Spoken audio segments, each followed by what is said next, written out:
요즘 주변 보면 다들 마음이 급해 보여요. 코인이다, 급등주다 해서 한탕을 노리는 분들도 많고요. 이런 혼란스러운 시기에 S&P 500을 얘기하는 게 조금 지루하게 들릴 수도 있을 것 같은데 대표님 생각은 어떠세요? 사실 투자 세계에서 가장 무서운 적은 지루함이 아니라 조급함이라고 생각을 합니다. 요즘 유튜브 보면은 S&P 500 관련해서 영상이 많고 조회수도 엄청 많이 나오고 있는데 그 이유가 뭘까요? 결국 자산가들의 끝은 가장 안전하고 확실한 수익으로 귀결된다는 걸 깨달았기 때문이겠죠. 맞아요. 댓글 반응 보면 결국 돌아올 곳은 여기였다 이런 반응이 많더라고요. 인플레이션도 인플레이션인데 노후 불안을 해결할 유일한 탈출구가 자본의 성장에 올라타는 거잖아요. 근데 S&P 500은 지난 100년간 수많은 위기 속에서도 연평균 10% 내외의 성장을 보여준 인류 역사상 가장 성공적인 투자 발명품이라고 생각을 합니다. 오늘 제가 말씀드리고 싶은 건 단순히 그냥 사라! 가 아니에요. 그래서 인생의 자유를 위해서 딱 이만큼만 이렇게 사두자라는 구체적인 로드맵입니다. 사람들이 워런 버핏 이야기를 많이 하잖아요. 헤지펀드 매니저들과의 10년 대결했는데 결국 인덱스 펀드가 이겼다는 이야기요. 맞아요. 그게 시사하는 바가 굉장히 크죠. 최고 전문가들이 모여도 결국에는 이 시장의 평균을 이기기가 그토록 어렵다는 거죠. 우리가 투자하는 S&P 500은 미국을 대표하는 500개의 우량 기업의 정수만 모아놓은 집합체잖아요. 그래서 성장이 멈춘 기업은 퇴출을 당하고 애플이나 엔비디아 같이 이런 혁신 기업들은 그 자리를 채우는 자동 정화 시스템이 작동을 하고 있는 거죠. 내가 일일이 공부하지 않아도 시장이 알아서 1등 기업들로 포트폴리오를 관리해주는 셈이네요. 정확합니다. 자본주의가 망하지 않는 한 전 세계의 돈은 결국 미국으로 흐르게 되겠죠. 그리고 그 중심에는 S&P 500이 있는 거죠. 그래서 영상들이 인기를 끈 또 다른 이유는 단순함의 힘이에요. 복잡한 차트를 보지 않아도 되고 세계 최고 기업들이 나를 대신해서 밤낮 없이 일하게 만드는 그 구조죠. 이 단순함이 주는 확신이 시청자들의 마음을 움직인 겁니다. 그럼 이제 본론으로 들어가서 시청자분들이 가장 궁금해하실 질문을 드릴게요.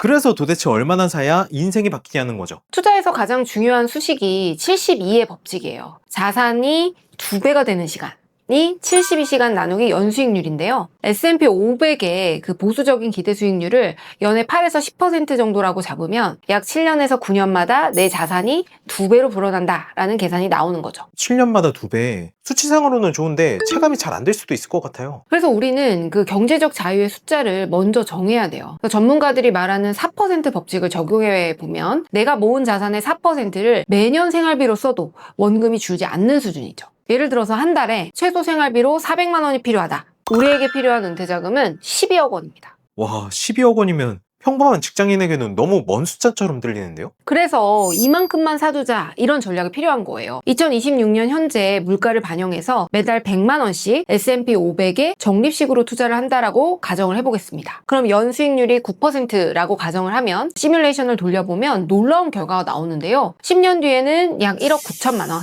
20년 뒤에는 약 6억 6천만 원, 30년 뒤에는 약 18억 원이 됩니다. 와, 30년 뒤에는 10억도 훌쩍 넘어서 18억이 되네요? 원금은 3억 6천인데 이자가 14억이 넘네요? 이게 바로 영상에서 말한 스노우볼 효과예요. 처음 10년은 지루할 수 있어요. 하지만 그 임계점을 넘는 순간 자산이 기하급수적으로 폭발을 하게 됩니다. 만약에 감독님이 지금 30대라고 한다면 한 달에 50만 원만 떼어서 묻어놔도 은퇴 시점에는 수억 원의 연금 자판기를 가지게 되는 거예요. 그런데 무작정 사는 것도 중요하지만 세금 문제를 생각 안 할 수가 없잖아요. 해외 주식은 양도세가 22%나 되는데 S&P 500 수익이 커질수록 세금 걱정도 커지는데요? 예리하시네요. 그래서 제가 바로 그 부분을 해결해드리는 절세 파트너잖아요. 2026년 현재 S&P 500 투자 수익을 지키는 3가지 황금 열쇠가 있어요. 첫 번째는 ISA라고 하는 개인 종합자산 관리 계좌를 풀가동하는 겁니다. 국내에 상장된 미국 S&P 500 ETF를 이 계좌에서 사면 이익과 손실을 상계해주고 일정 금액까지는 비과세 혜택을 줘요. 초과분에 대해서도 9.9% 분리과세로 끝나니까 22%를 내는 것보다 훨씬 이득이죠. 두 번째는 연금저축과 IRP 계좌를 활용하는 겁니다. 여기서 투자하면 당장 연말정산 때 세액공제를 받을 수 있고 나중에 돈을 찾을 때도 22%의 양도세 대신에 3.3에서 5.5%의 저율의 연금소득세만 내면 되고요. 나라에서 노후 준비를 하라고 대놓고 밀어주는 혜택인데 이걸 안 쓰면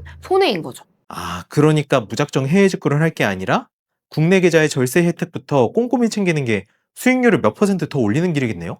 맞아요. 투자는 버는 기술이고 절세는 남기는 기술이에요. 그래서 1%의 수수료나 세금을 아끼는 게 나중에 30년 뒤에는 수억 원의 차이를 만들게 되는 겁니다. 마지막으로 S&P 500 투자를 시작하려는 분들이 가장 걱정하는 게 폭락장이잖아요. 내가 사자마자 떨어지면 어떡하지? 하는 공포요. 이런 말 들어보신 적 있나요? 시장을 예측하지 말고 시장에 머물러라. S&P 500의 가장 큰 리스크는 가격의 하락이 아니에요. 시장에서 이탈하는 게 가장 큰 리스크입니다. 시장에서 이탈하는 거요? 주가가 떨어질 때 무서워서 파는 걸 말씀하시는 거죠? 그렇죠. 역사적으로 S&P 500에서 가장 수익이 좋았던 날들은 대개 가장 큰 폭락장 직후에 왔어요. 그 며칠만 시장에서 빠져나와 있어도 결국에 전체 수익률은 반토막이 나는 겁니다. 그래서 저는 대표님들께 권하고 싶어요. S&P 500은 사는 게 아니라 모으는 것이라고요. 주가가 오르면 기분이 좋아서 사고, 또 주가가 내리면 굉장히 싸네 하면서 살 수 있는 거죠. 계속 감사하면서 살 수 있는 거예요. 결국 S&P 500은 단순히 돈을 불리는 수단이 아니라 내 미래를 안정적으로 설계하는 가장 강력한 약속이라는 생각이 드네요. 맞습니다. 3천만 원으로 시작하든 한 달에 10만 원으로 시작하든 상관이 없어요. 중요한 건 시간이라는 비료를 내 자본에 뿌려주는 일을 지금 당장 시작하는 겁니다. 10년 뒤, 20년 뒤에 대표님이 오늘의 선택을 보면서 정말 고맙다 이렇게 말하게 될 거예요. 저도 오늘부터 제 미래를 위해 S&P 500 한 조각씩 꼭 챙겨야겠네요.